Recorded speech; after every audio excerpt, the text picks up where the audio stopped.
Hey guys, what's up? It's Eric with Advanced Level Auto. Welcome back to the channel. Welcome back to another video. So today we're taking a look at this 2022. This is a Chevrolet Equinox. Let me show you guys what we're dealing with. So I've got the key right here. I'm going to drop it into the cup holder and we're going to start this thing up.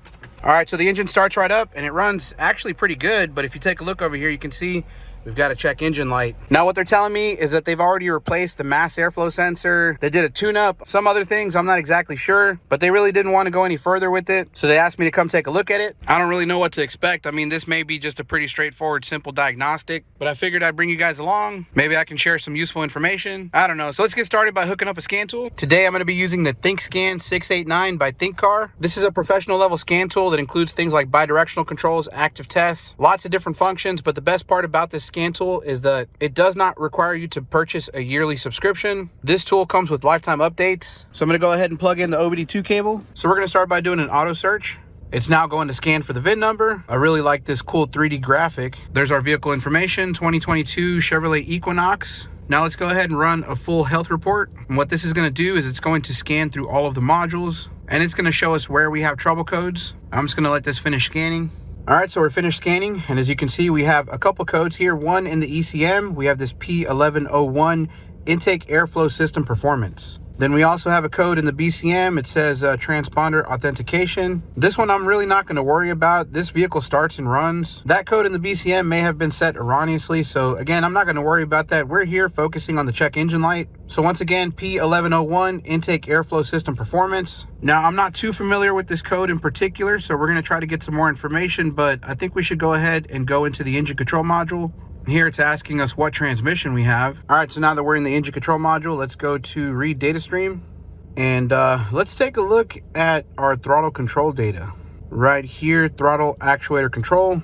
Now the reason I want to look at the throttle data is because I've actually seen instances on these GM vehicles where a dirty throttle body can actually cause a code to come up because, well, you got to understand the engine control module is watching several things. It's looking at the mass airflow sensor, it's comparing it with the map sensor, and it's also taking a look at the throttle angle. Sometimes what can happen is over time, the throttle body can build up dirt and grime or carbon buildup. So over time, the minimum throttle position actually starts to increase because the throttle body can't close completely like it used to. Now, at a certain point, that throttle angle is way too open and the computer's looking at the map sensor and it's looking at the mass airflow sensor and it's saying, hey, something here doesn't match up. We shouldn't be at this throttle angle with these kinds of pressure readings on these sensors. Hopefully that makes sense, but let's go ahead and take a look at the data. So of course, we can start by taking a look at all these 5-volt references. You can see they're all good. Of course, we don't suspect a problem there because, well, we don't have any codes for any reference circuits. We have the accelerator pedal. We're not really worried about that too much.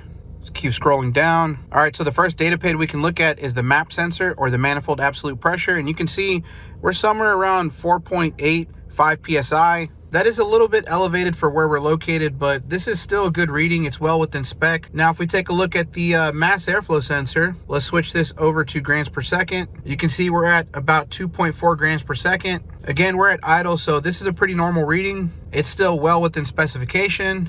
Let's keep scrolling down here. Now here's one that we might want to take a look at, the throttle body idle airflow compensation. Our compensation is at 100%. I'm pretty sure that's not supposed to get that high. Now the other thing that we can take a look at is the throttle position at idle. Right now we're at 23%. Now I don't have a specification per se as far as the throttle angle at idle, but I'm pretty sure seeing 23, 24% is a little too high. Now, what we could also do is check the service data, maybe look for some technical service bulletins, get some more information about this code. But right now, I kind of already have a hunch that it may have something to do with the throttle body. So let's take a look at some information and we'll see what we can find. All right, guys, so really quick, I just wanted to give you a brief description about this code. Again, we're looking at DTC P1101 intake airflow system performance. So I've got the service data pulled up and I just want to scroll down and show you guys the conditions for setting the DTC. So here it tells you the following scan tool parameters are not within a calibrated range of calculated airflow, which is based on throttle position. That's the important part here, is that we're basing these sensor readings for the mass airflow and the map sensor on the throttle position. You can see right here, the two sensors they want us to look at on the scan tool are the mass airflow sensor and the map sensor. Basically, they want us to check and make sure that those sensors are not out of range. Here, they're giving us some specs on the map sensor and where it should be at idle. They're telling us between 3.8 to 7.5 PSI. Again, I already verified that ours was in spec. One other thing that they ask us to look at is the throttle body idle airflow compensation. And what they're saying is they want to see less than 90%. If you guys recall, ours was up at 100%. So we definitely know we have a problem here. So one of the things that they're recommending if your throttle body idle airflow compensation is higher than 90% is to perform a throttle body inspection and cleaning. So pretty much to sum this up, this code is basically telling us that the computer is looking at the map sensor, it's looking at the mass airflow sensor, and it's looking at the throttle body, and it's saying something is not right. And if we're looking at the map sensor and the mass airflow and we're seeing that those are within range, then our problem most likely has to be with the throttle body. So I think the next thing we need to do is take a look at the throttle body and see if we need to clean it. All right guys, so moving under the hood, you can see that this thing was actually freshly detailed, so we got a lot of this slimy tire shine all over the engine, but really what I want to focus on is the throttle body. Now here is the charge pipe, and where it's attached to the throttle body, we have this clip right here. So I'm just gonna stick my screwdriver in here and pop this clip out. All right, so now that we have this clip out, we should be able to pull up on this pipe and remove it. I don't think that clip has to come all the way out, does it? Maybe it does. Let's just be very gentle here. Maybe the clip has to come all the way out. I didn't think it did. Oh, there we go. Let's take a look inside the throttle body. And we can already see.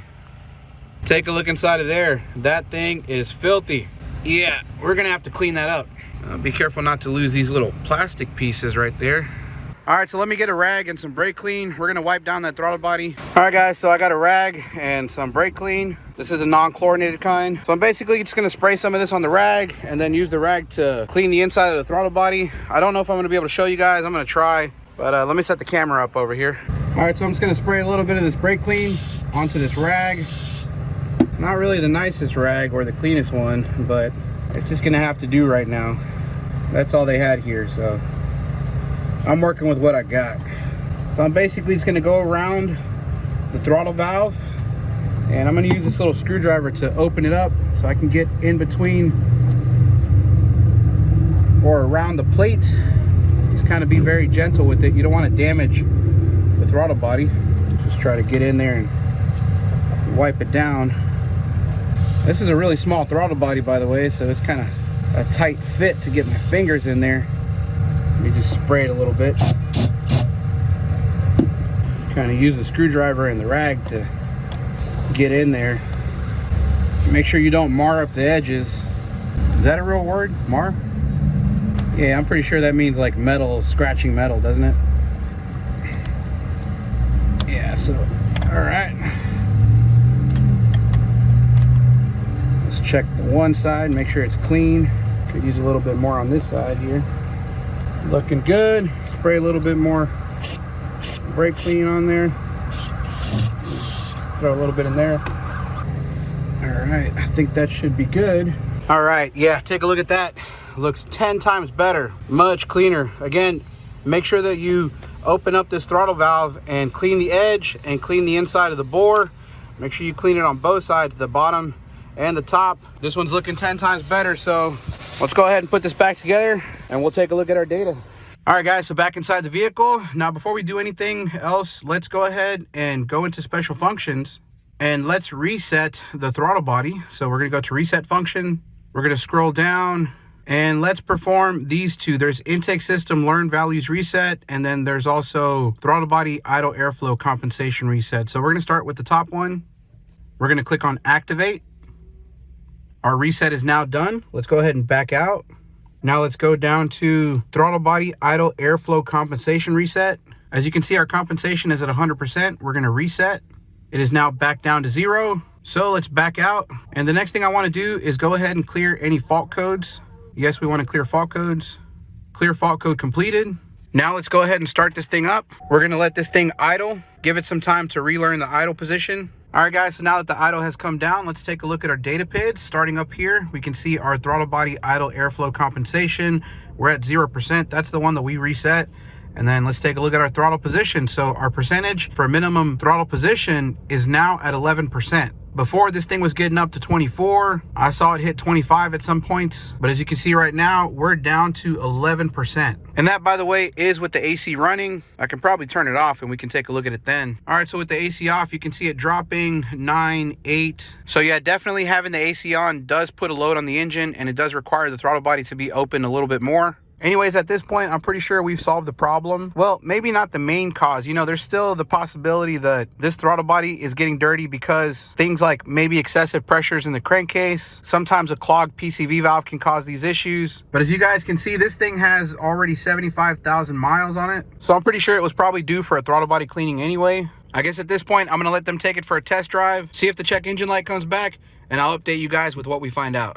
All right, guys, so fast forward. It's been about 2 weeks since I shot this video and the check engine light has not come back on, so I'm going to call it a fix. Now, if you guys are interested in checking out the new ThinkScan 689 by Thinkcar, again, Thinkcar, if you guys have been watching my channel for some time, you know Thinkcar is one of my favorite scan tool brands. They make awesome products. It's pretty much based on the launch software. Again, this is a professional level scan tool that gives you bidirectional controls and tons of special functions. But the best part about this tool is that it's free lifetime updates. You never have to worry about paying every year just to be able to update your scan tool. Now, this obviously might be something that's going to upset a lot of different scan tool companies because, of course, that's how they make the bulk of their money, is by charging you a subscription every year just to update your tool. That's why I think this tool is so special. Now, this one I have here is the wired version. They do also have a Bluetooth version. It's a little bit extra, but it may be worth it if you guys don't like having the wire attachment to it. I'm going to leave the links for both the wired and the Bluetooth version down below. Make sure you check it out. Anyways, like I always say, thank you guys for watching the video. I hope you found it useful, informational, educational. If you did, make sure to give it a thumbs up. If you haven't done so already, make sure you subscribe to the channel, hit that notification bell, and I'll see you guys in the next one. Thanks.